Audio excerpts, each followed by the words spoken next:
What's going on, everybody? It's Cody. Welcome back to the channel. We are back. Short break. Really happy to announce that DraftKings is going to be covering women's Olympic basketball. So that is a huge win in my eyes. Absolutely cannot wait for that. But I did want to share a couple of my lineups from the All-Star game. I had one lineup with Arike Gumbawale at captain and one lineup with Caitlin Clark at captain. The Arike line went wild. I mentioned how I always tend to go for the shooters and then the high upside bigs who can shoot the three ball. Asia had a good game. Stewie went absolutely nuts at super low ownership, was really high on her after it was announced that she was starting. Joel Lloyd, though, absolutely sank my lineups. I did not play very much, which was really tilting. She was lower owned. And then Caitlin Clark just really had a really rough game. My other lineup, let's see here. I actually think that's it. My other lineup, I played DT and Sabrina. DT had a really good game. Sabrina did not. Then obviously in the other lineup, I played John Quill and Stewie. So cashed one, did not cash the other, so broke even. A couple guys in the Discord, I think we finished third and fifth, and then a bunch of people cashed. It was overall a really good night. But what everyone is here for, obviously, here is the game schedule for everybody.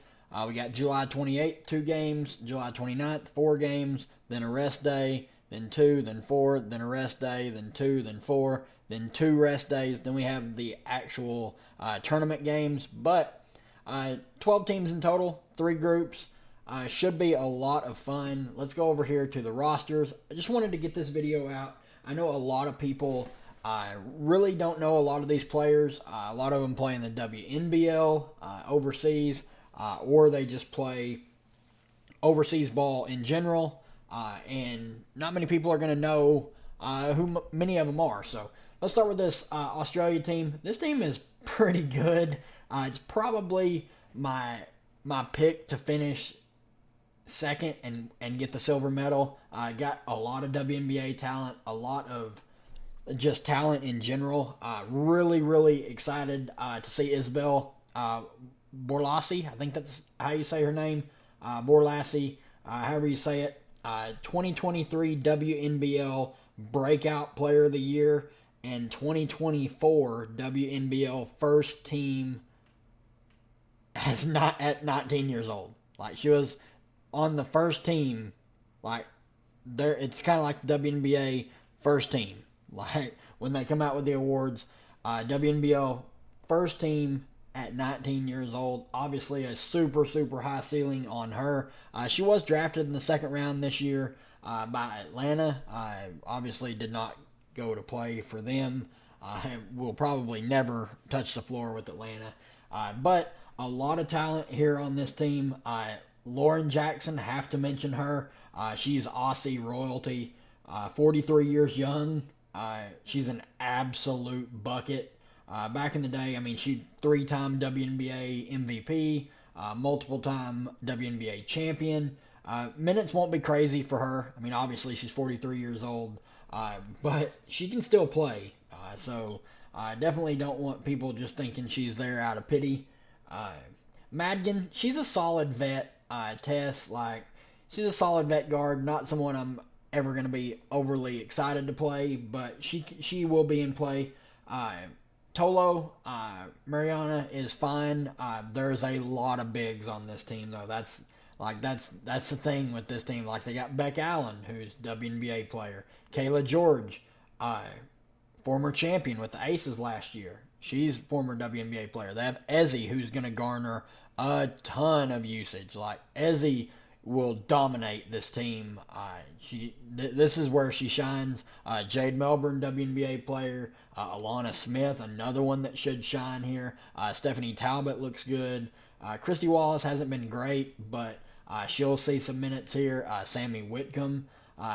I'm really excited for this Australia team. They can definitely put on a show and will probably be one of the teams there in the end to give USA a little bit of trouble. Then for the Belgium team, obviously, like, Almond, plays for the LA Sparks, hasn't played for them yet this season, but elite passer, not much scoring upside, but one of the best facilitators of all these players on these 12 teams. Delaire, I'm going to butcher so many names. I apologize in advance. If any of these people watch this video or ever come across it, I am sorry. But Delaire, she's score independent, should get double figures in scoring. They're going to need buckets on this team, so don't mind her. Let's see.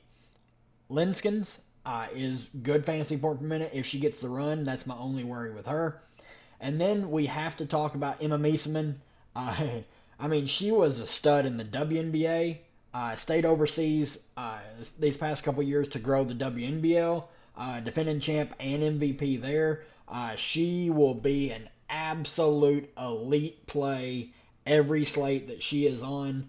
She absolutely stuffs the stat sheet. We'll be really, really interested in her. Seeing what kind of prices they have on some of these players as well. Julie Van Loo. You guys watched my WNBA videos. You know she's a good three-point shooter. They will need that here in these games. So would have a little bit of interest in her. On the Canada team, Natalie Achonwa and Kayla Alexander, vet bigs with double-double upside. I mean, this team is littered with quite a bit of bigs. You got Achonwa, you got Alexander, you got Ami here, you've got Aaliyah Edwards. All of those are going to get minutes. They're going to get run. Fields is pretty score independent. Then you got Carrollton. Like, she's going to command quite a bit of usage. She's shown she can score in the WNBA. She's a good three-point shooter. Would expect her to shoot it quite a bit. Then you got like Kia Nurse, who's going to get a little bit of run. Would expect her to garner some ownership. Most of the people that are going to play on these slates are going to play a lot of the people that they know, like the WNBA players, and especially like Team USA. We're gonna get to them here in a bit, but there's some ways you can get different and win some money. On the China team, it's really short and sweet with this team, and like it has nothing to do with height because their two best players are absolute towers. You got Lee Yuru, who has had a couple good games in the WNBA this season. Never really got the minutes. She will absolutely play a ton here. And then you got Han Yu, who played for the New York Liberty. Took this season off to stay overseas and prepare with China. Both of those girls should absolutely feast. They will be extremely hard to guard. I mean, both of them are 6'5" up. And then you got Li Ming, who played with Washington last year. She can shoot the three. She is someone that I will have some other interest in as well. But really nobody else in this China team. It's really just going to be those three. And for the most part, Lee Yuru and Han Yu are really the only two I'm going to have a lot of interest in. Then you got France, obviously the host, Fathox or Fathix, however you say her name, Marine Fathix. She's a solid facilitator. Marine Johannes. I absolutely love. She's got a extremely fast release. For those that have watched WNBA for a couple years, I've seen her play with the Liberty. They're missing her a little bit. She can play. Her and Gabby Williams should absolutely dominate the usage here on this team.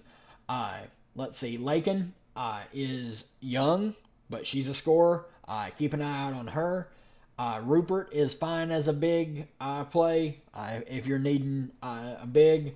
And then Janelle Salon. She is super, super young, but she has upside if she's going to get some minutes. It's all going to depend on starting lineups, and these games are going to start in the middle of the night.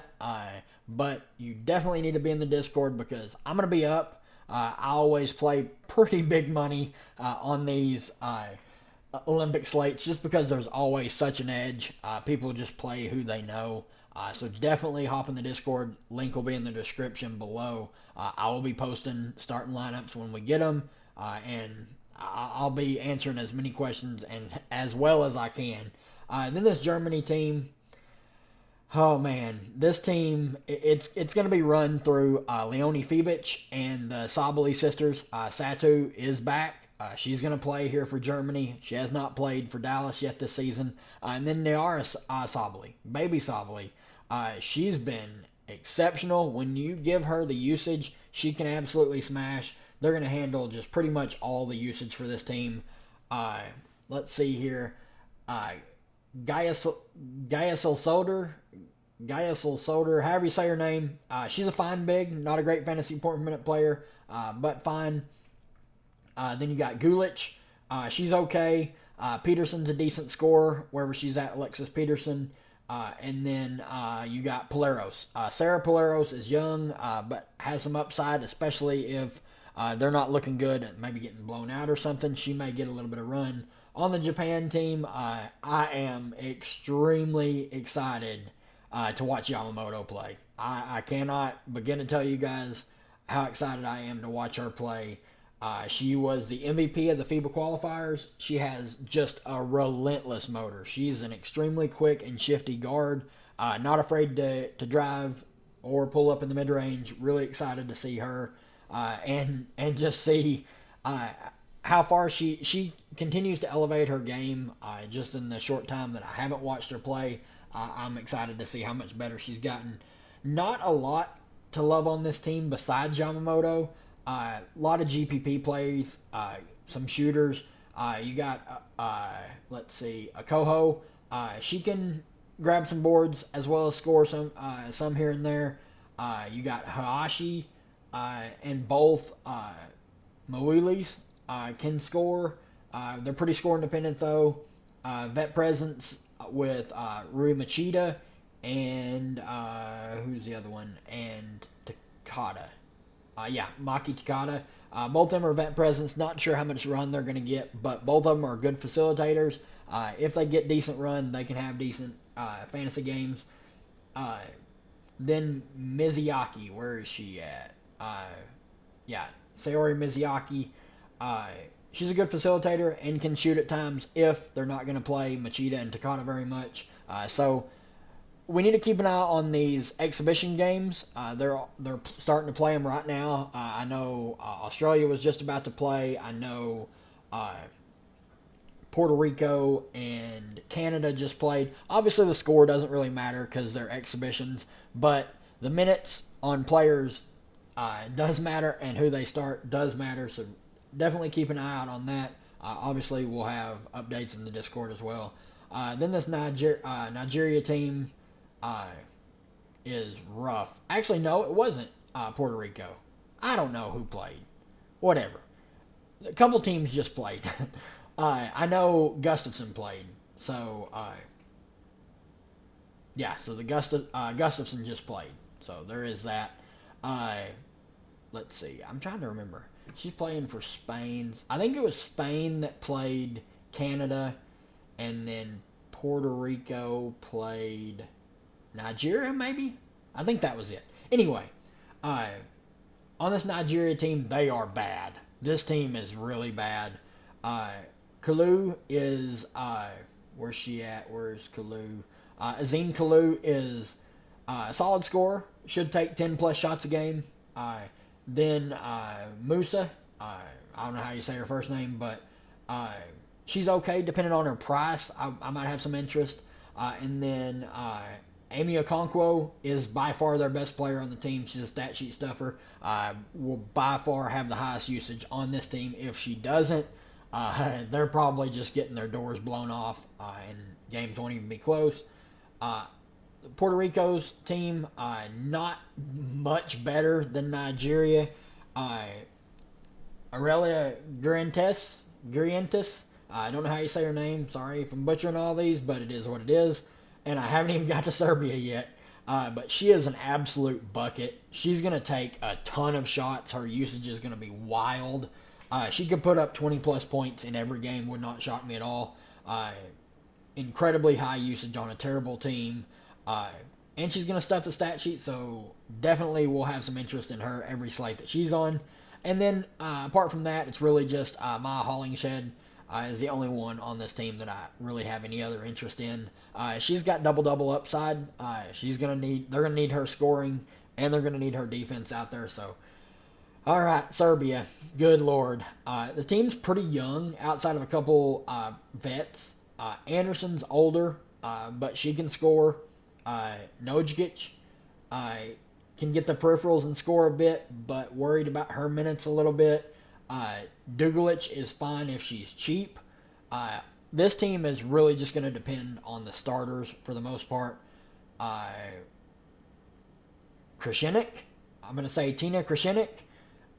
Big upside for GPP. She is extremely boomer bust, though. I will say that. She could win you a tournament or absolutely kill your lineup. Then we've got Stankovic. Is a big that's super inconsistent. If they play the kids, like a lot of their younger players, they have some true kids. They have some 18, 19, 20-year-olds.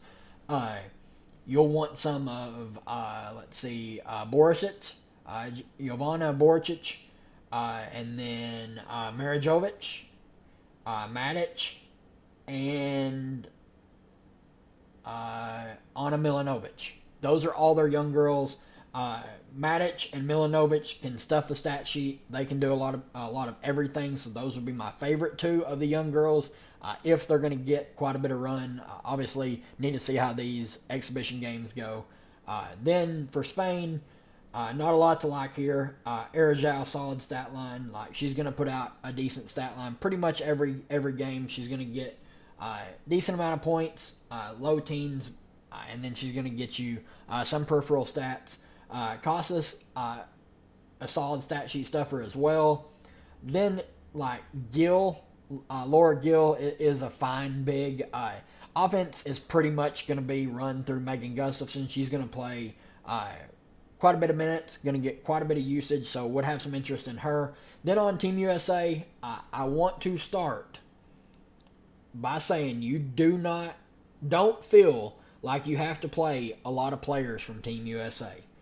The usage and the minutes are going to be so spread out. They're going to absolutely mop the floor with a lot of these teams. Like, it will not even be close. They're going to play quite a bit of their players.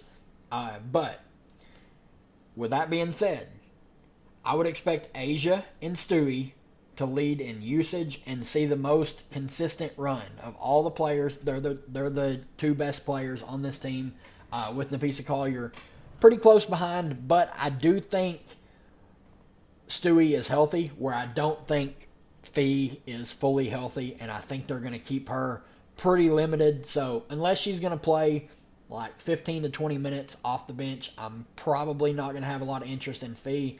Obviously, a lot of these girls can break any slate with their shooting, like DT, Kelsey Plum, Joel Lloyd, Sabrina Ionescu, Kalia Copper, Jackie Young. All these girls can go out and have a big game. So obviously I'm going to have interest in tournaments. Especially pretty much anyone on this team can have a good game. But the safest are going to be Brianna Stewart and Asia Wilson. But that's going to do it for me, guys. I just want to get this video out so you guys can see the rosters for these teams. Get my input on pretty much each roster. Obviously, if you guys have any other questions, hop in the Discord, ask me. I'm here to help. I want to absolutely smash this Olympic WNBA, this Olympic women's basketball slate. So really excited.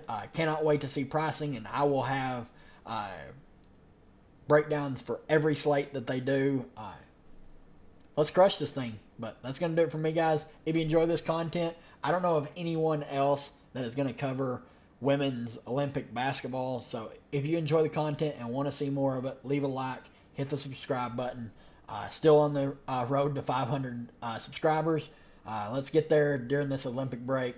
Would be absolutely awesome. But we'll see you guys for the next one.